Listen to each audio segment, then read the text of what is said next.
no existe una idea unánime entre nosotros, porque comienza a haber tanta información que en la cabeza de cada uno de nosotros comienza a haber una cultura propia, un punto de vista particular sobre lo que está bien y lo que está mal, un punto de vista particular sobre el quién soy y un punto de vista particular sobre el para dónde vamos.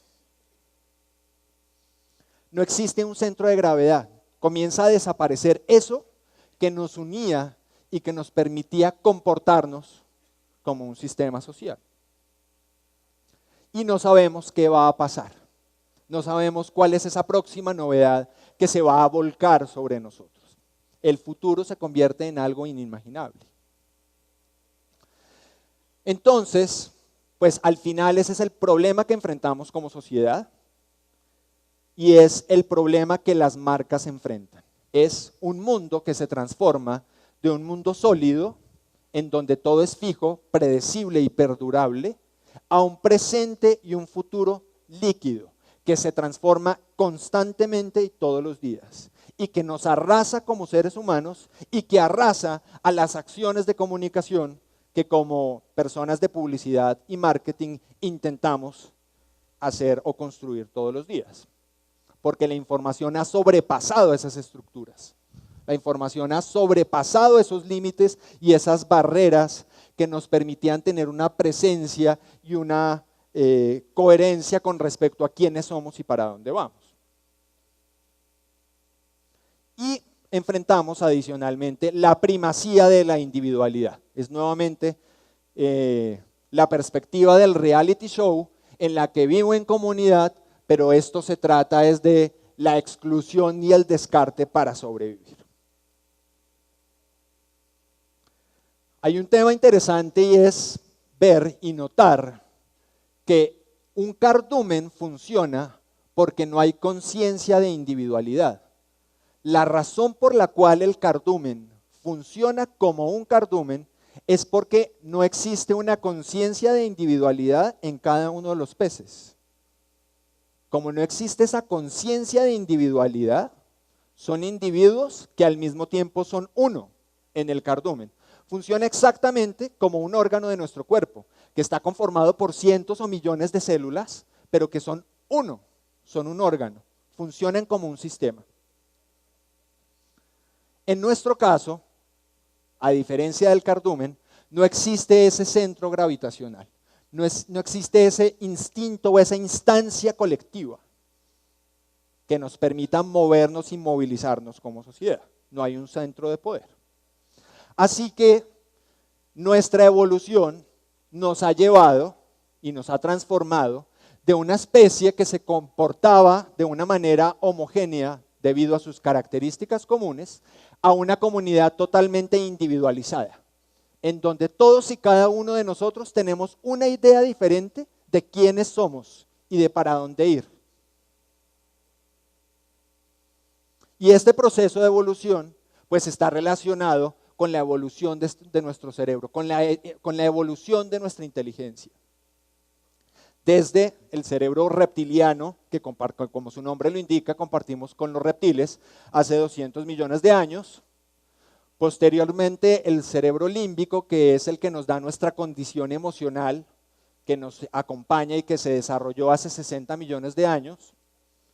Luego el cerebro cortical, es el cerebro de la inteligencia, el córtex, el que nos permitió dar el paso certero hacia la cultura en la que todos nacimos y vivimos hoy hace 1 millón de años. Y ahora el cuarto cerebro, el que nos hace no ser más Homo sapiens, sino Homo digitalis. Un cerebro que sobrepasa nuestra propia capacidad, un cerebro que está por fuera de nosotros, que es globalizado, que está en la información. Y que nos ha hecho y nos ha convertido en una sociedad y en una cultura y en una generación particularmente llena de pequeños mundos. Porque al final la información se convierte en nuestro principal objeto de consumo. El contenido se convierte en nuestro principal objeto de consumo. Somos productores y traficantes de información. Y eso es lo que está pasando al final con nosotros. Entonces nos enfrentamos a una cultura de nadie, a una cultura de todos y de nadie. Si hoy nos preguntáramos, nos pusiéramos todos nosotros de acuerdo con respecto a qué cosas son importantes a tener en consideración para salvar la humanidad, seguramente todos llegaríamos a unas conclusiones homogéneas. Seguramente todos hablaríamos de no a la guerra, de un tema de reconciliación con el medio ambiente, seguramente estaríamos de acuerdo en eso. El problema es que en el corto y en el mediano plazo, esos acuerdos a los que nosotros llegaríamos van a ser difíciles de gestionar, porque el poder es globalizado, las culturas comienzan a desaparecer y los estados se convierten en simplemente administradores de pequeños grupos sociales, pero no se convierten en administradores, pero no centros de gravedad, centros ideológicos, centros que permitan que todos nos movilicemos hacia un mismo lugar, hacia un mismo futuro. Entonces, de alguna manera, termina eso que todos acordamos de, por ejemplo, no a la guerra y la reconciliación con el medio ambiente, en simplemente un punto de vista, pero no hay nadie quien lo gestione, no hay nadie quien lo ejecute, porque el poder termina siendo algo global. La sociedad termina diluida, el Estado se evapora, porque no hay ese centro de poder que nos unifique. Entonces hemos pasado de un orden que en el pasado era instaurado por el instinto. Posteriormente pasamos a un orden en donde existía un orden legislador, que eran los estados, y ahora nos enfrentamos a una heterogeneidad absoluta en donde la información es individualizada y en donde el individualismo y el punto de vista de cada uno prima sobre la sociedad. Así que vivimos en un planeta de todos y de nadie. No hay un centro de poder, no hay un punto de vista unificador que nos permita comportarnos como un sistema. Y terminamos siendo, al final, simples máquinas productoras y máquinas de consumo. Y las marcas, ¿cómo las construimos? ¿Cómo hacemos para relacionarnos con cada uno de esos individuos, que es un individuo que está luchando contra la exclusión y que se determina y que se autoentiende no como una persona que hace parte de una cultura, de un sistema de creencias, sino que simplemente existe y se autodefine como alguien que tiene que ganar, trabajar, ganar y consumir? Eso es todo. Y en donde a la hora de perder esa capacidad es excluido del sistema. Entonces, pues nuevamente, ¿qué es una marca? Pues en mi opinión, las marcas en este mundo que planteo, en esta reflexión que comparto con ustedes, no pueden seguir funcionando como anzuelos. No podemos seguir pensando en las marcas como anzuelos que pretenden atrapar a esos peces que andan por ahí.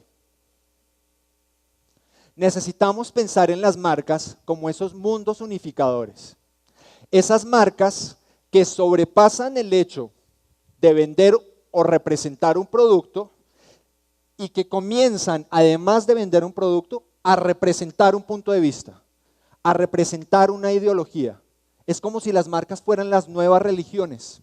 ¿Qué propone usted como marca, además del producto que vende? ¿Cuál es su visión del mundo como marca? ¿Cuál es el mundo que usted se imagina? Y no estoy hablando de altruismo, no les estoy diciendo que todas las marcas ahora tienen que ser altruistas. Si una marca vende moda, debería tener un propósito de convertir a este mundo en un mundo estéticamente aceptable o reconocido de acuerdo a la perspectiva que tiene sobre la moda. No necesariamente tiene que ser algo altruista, pero sí el punto es preguntarnos como constructores de marcas, ¿qué es lo que usted como marca o qué es lo que yo como compañía propongo? ¿Cuál es el mundo que dimensiono? Además del producto que vengo. ¿Con qué objetivo? Con el objetivo de convertirnos en esos centros unificadores, en esos centros de gravedad, en esas subculturas, en esos parámetros de pensamiento de esas ideologías que le permiten a las personas interpretar el mundo en el que vivimos y el quién soy y para dónde voy. Que adicionalmente tiene algo bien interesante, porque implica no estar persiguiendo más a las personas, a los consumidores, sino ser seguido por ellos.